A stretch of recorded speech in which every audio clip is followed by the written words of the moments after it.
Yes, he's a wild man. So But but what I'm saying is, if you take a tuning fork, okay, if you you just figure different things do certain things. It's like people say that you can't manipulate someone, but if you Right. sit there and if you can figure out a way to take something you can't hear yourself, but your mind can, and you project the sound to talk to your mind, someone's mind. You can manipulate someone real perfectly, you know. I, I think of Svengali, I think of mesmerism, I think of, Yeah. It's Control. something like you take a tape and you put a bunch of talking on the tape, and then you plug it in and you go to sleep. It's something like that's that. osmosis. Yeah, but in this way, you don't hear it, you know. But someone's talking to you, and Subliminal. you, yeah, Yeah. and you Mhm. you do not know it, but it can be broadcast. It can. But we get all kinds of signals from our environment, our culture, from the people around us all the time. Yeah, but Psyop. Psyop, yeah. But yeah, no, but you can, but it's you can it's a just kind of communication too, though. It's kind of how we communicate to each other, you know? Subtleties of Yeah, there's a lot of stuff that we're not even aware of, and a lot of it has to do with our culture and how we're brought up. I just saw a thing like, every culture has different, well, just something as simple as a hand signal. I mean, everybody raises their hand to stop, but when I was a kid living in Central America, it was very cosmopolitan. We had people from all over the planet, and some of my friends were from England and Italy and any European country you want. I remember this one Italian guy. He was gesturing for us kids to come over. Only instead of holding his hand up and gesturing like towards you, he was holding it palm down and making the same gesture. And I couldn't figure it out at first because I'm like a little American kid, but I quickly learned that meant, hey, come over here. We've got treats for the kids. Um, so yeah, there's a lot of signals going on, not just with sound and vibration, but just like little indications, a tone of voice, a pheromone, yeah, electromagnetic field. yeah, Yeah, mm, lots of communication going on all the time at different levels. yeah. But Except with Tan, who is not here. I wonder if he fell asleep. yeah, but but I you stop to think about it. Okay, like as they say, sci-fi today, some of the things that they come up with, people always said that it wasn't possible, but has came into possibility on some of the everybody's Captain movies. Kirk now. Yeah, I got mine. Yep, flip phones. And I mean, it's you always hear that, that it's always a real slim possibility. But as with all technology, you gotta watch out too, because there is people that manipulates the when stuff does come up and all that. Like the U.S. has that law from 1951. You know, I'm sorry that's pretty dang low. Where they can walk up and slap a thing on your blue copywritten material of your what you're getting copyrighted, the Oh, device that patents. yeah, your patent, where they can decide if they want you to have it or not, or it gets manufactured. If they think that's way too high tech, they block it Oh yeah, and they hide it. national security. I mean, all governments all through history, though, always basically have that monopoly of control. I mean, somebody pointed out quite rightly that government, and I'm in the business. I have my government in exile, but basically, government rests on monopoly of the issuance of currency, right? Hmm. Monopoly on the laws and monopoly on the enforcement of the laws. So the government can use everything up to and including violence in order to enforce its will, Yep. which an individual can't do. So it's because you've got to have the monopoly on the coinage. What was it? The coinage, the courts, and the military to back it up. And all governments all through history. I mean, you can dress it up and you can make it nice, and you can have a government like ours, which is relatively representational. So that the hope is that government power will be exercised in the interests of people and theoretically with our consent. Or you can have like an absolute monarchy, like Louis the 14th. Just, I don't like you, I'm going to lock you up. I just don't like the look of you. You know, here's a writ, I forget what they call it, a keep blanc or something, and you just It hand was it. James the. Never Him mind. too. Him too. Well, Or I Genghis was thinking of Khan. like the man in the I Iron would Mask, actually Count of take- Monte Cristo. They're just like write out a little letter de cachet. Yeah. And they say, here, you fill it in. Anyone you want arrested, here you go, Lynn. It's like a nice present for you, you know. I would also add the knowledge is also something like when it comes to what you're talking about, Robert, with like patents and stuff. That, like you have to suppress knowledge as well to obtain power. There's and that's a part of it. Every good ruler knows that in order to frickin' rule, you have to have knowledge. You have to know something that other people don't know. You know what I mean? So the person with the most knowledge is usually the person who is ruling over the people who have less knowledge. Well, So- also too to keep, you know, knowledge is power because it controls what people are able to do. And Raj, you might have heard the story. I think Plutarch told it, but it was basically someone approached, I think it was the Emperor Tiberius, you know, the ancient Roman emperor, and he said, I have a new kind of glass that doesn't break. It sounds like he was describing plastic, which is you can make. It's just like chemicals mixed together, right? Yeah. I mean, they were making Bakelite in like the 1800s. So this guy brought him a jug, and he looked at it. The emperor looked at it, and then the guy dropped it, and the emperor thought it was going to shatter, but it didn't. It just bent in a little bit. So the guy was able to bend it back out. And the guy says, look, it's like glass. It's cheap. It'll never break. So the emperor says, does anyone else know how to make this? And the guy said, nobody but me, Your Imperial Highness. It's like, great, chop his head off. Because it would ruin the glass industry, from which he drew a great deal of revenue from in taxes.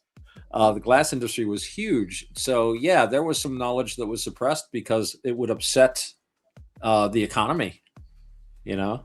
Yeah. That's why they say they don't release the saucer technology, right? Nobody would have to work anymore. The economy would collapse. But you know what's awful? But like they're showing on Ancient Ink, they showed this thing about the metals that they found in New Mexico. Different Oh, the types- Roswell Yeah. About metal. different Yeah. types of metals that's on there. Okay. Now, think that's what it my was. problem is they show it how it got the ability to transforms all the metals to different types of metals. Well, that's not so bad. But if that's the case, then how is it that radiation still comes from the belly of the craft, and you know people get radiation burns from it? If it's the ability to harness things like I forget that mine that they supposedly drained all the stuff from, and that stuff wound up as paper, like sawdust. I can't think of that mine. I have absolutely no idea what you just said, dude. It's some kind of nuclear No, mine. I mean seriously, like you just said all that, and I have absolutely no idea what you just said. But the thing of it is, I love this show. Just calm down, man. You're like going on a rant. I have, We need our own call letters. Like, what the? It's like, WTF seriously, radio. well, like you just sat there and talked for like 10 minutes, and I have absolutely no idea what you just said in those 10 minutes. what I was referring to is the metals Okay, that hold they up, found. hold up. I'm gonna try to get this back on track because you have just completely gone off rail. Okay. Off the rails radio. off the rails radio every weekend with Roger Hansen and Okay, so I did get the name up because I couldn't remember the name of what our Elijah's archangel's name was, and it was Sandalphon. Oh, right. Sandalphon. Yes. It comes back to me now. Now Elijah is transfigured into Sandalphon, and he's often called the spiritual brother or the twin of Metatron. Now, if you do research into Greek mythology, then you'll come across two brothers there that were twins, and that was Castor and Pollux, the Dioscuri. Of course. Okay, and these two brothers were born from the cosmic egg, and their sisters was actually Helen and what's her face? Helen's twin sister. I remember Helen. Helen and what's She it? was the cute one. Yes. Yeah. And nobody ever hears about Helen's sister, which she was supposed to be Oh. the complete opposite. She but these all go according to the cosmic egg. Now the cosmic egg, Right. if you look at the cosmic egg, that relates to what I've always talked to you about. We've always used the term Axis Monday. Yeah. And that right there is the Axis Monday. That's the center. That's the center of the cosmos where everything returns to it. You know what I mean? Yeah. That egg, I think, is also related to what they call the Omphalos at Delphi, Apollo's oracle, where it was considered the navel of the world, which is a way of saying the center or the axis. Although I've also heard that it was the stone that Kronos vomited, because remember, Kronos or Saturn, when he was the chief god, was consuming all of his children. The minute they were born, he would just swallow them whole, and they were fine because they're gods. And Clytemnestra, that's right. That was That's Helen of Troy's twin sister. Yeah. was Clytemnestra. She was the meanie. Yeah. She was the one that killed her husband and stuff when he got back from the war, because he was just because he sacrificed their daughter, which was like the Greeks were a mess. Yeah. But I forgot what I was saying. What? Clytemnestra, yeah. And her story is actually pretty interesting too. Now, I believe she's actually got more than one myth according to history. I think she's also got a Phoenician history as well as a Greek history. And, I've heard a couple of different stories. Yeah. There were a couple of different versions that I've heard. But yeah. And she was supposed to have married a king or something like that. And one says that she betrayed the king, but then another one also says that she ends up being she's supposed to have had another story that goes along with it too, is what I remember of it. It's really weird. Yeah. Well, the Greeks were strange people, and their myths are often very, very difficult to understand. But I think a lot of the time they are reflecting traditions that are so old we don't understand what their origin was anymore. It's tough. They brought that up too on there. Some of the what other places they found out that went farther back.